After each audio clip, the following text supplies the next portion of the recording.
Sa zoology, ang hitabo ay ang unang yugto ng pagbuo ng isang bata ng amphibian tulad ng palaka bago ito magkaroon ng mga hita. Nakahuli ka na ba ng ganito? Nakahuli ako guys ng tadpoles. Ganito pala oh.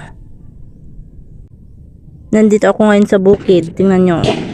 Hindi naman tadpoles yung hinuhuli ko. Yung kuhol ang pinupulot ko dito. Dami nila oh. Tingnan nyo, lumalangoy sila. Papakawalan ko to. Ayan. Para makita nyo na tadpoles talaga lumalangoy siya. Swimming. Ang palaka ay tinatawag na amphibian. Dahil kapag lumaki sila ay mabubuhay sila sa lupa at sa tubig. Kaya tinawag na amphibian. Kung nagustuhan nyo po ang video ko ay pa-subscribe naman. Maraming salamat po.